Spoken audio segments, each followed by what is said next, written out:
എല്ലാവരുടെ ജീവിതത്തിലൊരു സമയമുണ്ടാവും, ഏറ്റവും പേടിപ്പെടുത്തുന്ന, നമുക്കൊരിക്കലും സഞ്ചരിക്കാൻ യാതൊരു താല്പര്യവുമില്ലാത്ത, ഏറ്റവും സ്കേറിയസ്റ്റ് ആയിട്ടുള്ള ഒരു റോളർ കോസ്റ്ററിൽ കയറി എങ്ങനെ ഉണ്ടാവും. അതുപോലെ പ്രശ്നങ്ങളും ദുരിതങ്ങളും ട്രെയിൻ പിടിച്ചു വരുന്നത് പോലൊരു സമയം. നമ്മൾ തന്നെ അറിയാതെ പലവട്ടം ചിരിച്ചുകൊണ്ടും കരഞ്ഞുകൊണ്ടും നിസ്സഹായരായി നമ്മളോട് തന്നെ ചോദിക്കും, വൈ മീ? എങ്കിലിതാ കേട്ടോളൂ, പലരും ജീവിതത്തിൽ പരാജയപ്പെട്ടു പോകുന്നത് ഈ ഒരു സമയത്താണ്. ഒരു കാര്യം മനസ്സിലാക്കും, ചില സാഹചര്യങ്ങൾക്കുള്ള പ്രതിവിധി നമ്മൾ തൽക്കാലത്തേക്ക് ഒന്നും ചെയ്യാതിരിക്കുക എന്നുള്ളതാണ്.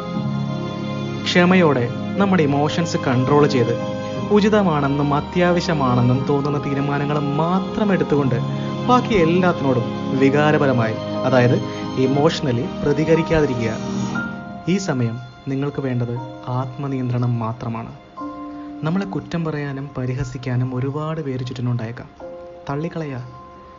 നമ്മളെ സപ്പോർട്ട് ചെയ്യുന്ന, എന്നാൽ ഇതുവരെ നമ്മൾ യാതൊരു പ്രാധാന്യവും കൊടുക്കാതിരുന്ന പലരും ഈ സമയം നമ്മുടെ ജീവിതത്തിലേക്ക് കടന്നു വരും. അതെ, ചുറ്റുമുള്ള മനുഷ്യരെ മനസ്സിലാക്കാൻ കഴിയുന്നൊരു സമയം കൂടിയാണിത്. ഇനിയിപ്പോൾ കൂട്ടിനാരും ഇല്ലെങ്കിൽ തന്നെയും ഭയപ്പെടരുത്, പിടിച്ചു നിൽക്കണം. നിങ്ങൾക്ക് നിങ്ങൾ മാത്രമേ ഉള്ളൂ. നിങ്ങൾ നിങ്ങളായിരിക്കുക എന്നത് നിങ്ങളുടെ ആവശ്യമാണ്. തകരാൻ അനുവദിക്കരുത്. എത്ര തളർന്നാലും ഞാനിതിനെ മറികടക്കുക തന്നെ ചെയ്യുമെന്ന് മനസ്സിൽ എപ്പോഴും പറഞ്ഞു കൊടുക്കുക. കാരണം നിങ്ങളുടെ ഏറ്റവും വലിയ ശക്തി ബാങ്ക് അക്കൗണ്ടിലെ പണമോ സ്വാധീനമോ സൊസൈറ്റിയിൽ നിങ്ങളുടെ പൊസിഷനോ ഒന്നുമല്ല. ഓരോ സാഹചര്യങ്ങളിലും സ്വന്തം മനസ്സിനെ നിങ്ങൾ എങ്ങനെ നിയന്ത്രിക്കുന്നു എന്നത് മാത്രമാണ്. ഏത് സാഹചര്യത്തെയും നേരിടാനുള്ള ശക്തി നമ്മളുടെ ഉള്ളിൽ തന്നെയുണ്ട്.